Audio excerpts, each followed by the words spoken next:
Ever feel like you're just going through the motions, waiting for life to start? I've been there. You tell yourself, I'll be happy when I get that promotion, or I'll travel when I retire. But what if the secret to a fulfilling life isn't about waiting for the future, but about learning some crucial lessons right now, before it's too late? Today, we are diving deep into 5 powerful lessons that can completely change your perspective and help you start living a life with no regrets. Stick around, because lesson number 5 is one that I wish I had learned a decade ago. It's a game changer. Let's start with lesson number 1. Your health is your greatest wealth. I know, it sounds like something your grandma would say, but hear me out. We often take our bodies for granted, especially when we're young. We sacrifice sleep for deadlines, eat whatever's convenient, and tell ourselves we'll get in shape later. But the truth is, your physical and mental well-being are the foundation for everything else. Without good health, you can't enjoy your success, your relationships, or your hobbies. It's like trying to build a skyscraper on a foundation of sand. It just won't work.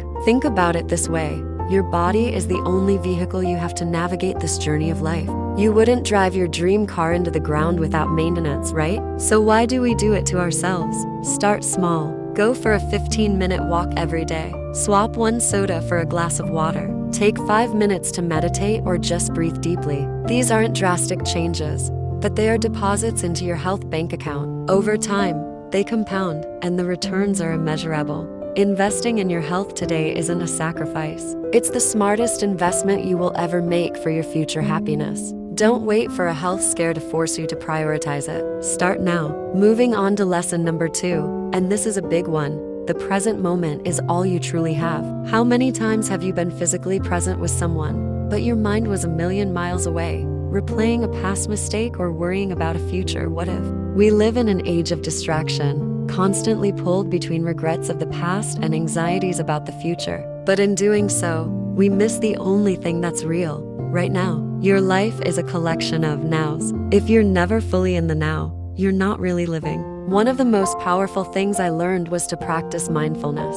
This doesn't mean you have to sit cross-legged on a mountain for hours. It's about paying attention, on purpose, to the present moment without judgment. When you're drinking your morning coffee, actually taste the coffee. Feel the warmth of the mug. When you're talking to a friend, really listen to their words instead of just waiting for your turn to speak. By grounding yourself in the present, you'll find that anxiety about the future lessens and regrets about the past lose their power.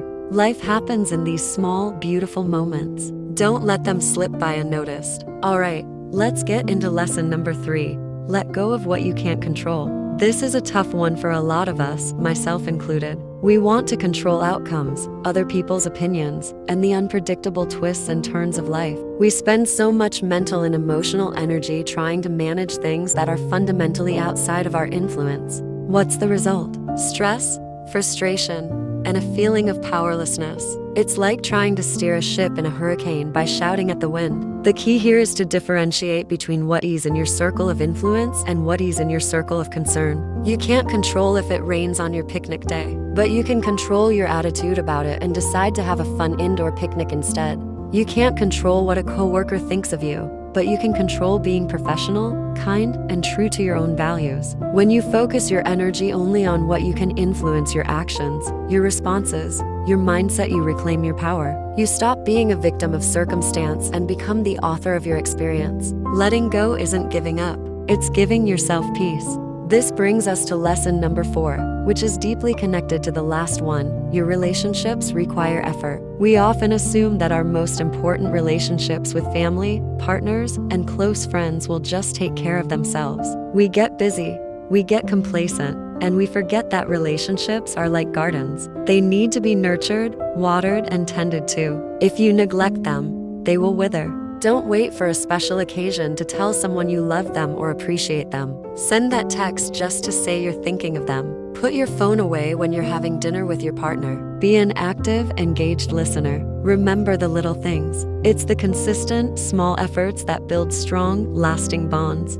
Too many people look back with regret, wishing they had spent more quality time with the people who mattered most. The time to invest in your relationships is now. Schedule that call. Plan that visit, have that conversation. Don't assume there will always be a later. And finally, we've arrived at lesson number 5. the one I wish I had truly understood much earlier in my life. Failure is not the opposite of success.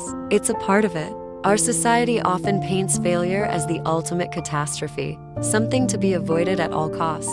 This fear of failure can be paralyzing. It stops us from starting that business, from asking that person out, from learning that new skill. We stay in our comfort zones, not because we're happy, but because we're afraid of what might happen if we try and don't succeed. But here's the secret. Every single successful person you admire has failed, probably more times than you can imagine. Failure isn't a verdict on your worth. It's feedback. It's a lesson in what doesn't work. It's a stepping stone. When you reframe failure this way, it loses its sting. Instead of saying I failed, you can say I learned. You start to see challenges not as threats, but as opportunities to grow stronger, wiser, and more resilient.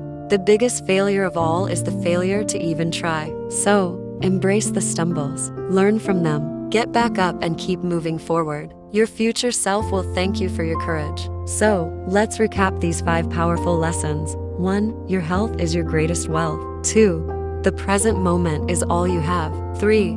Let go of what you can't control. 4. Your relationships require effort. And 5. Failure is a part of success.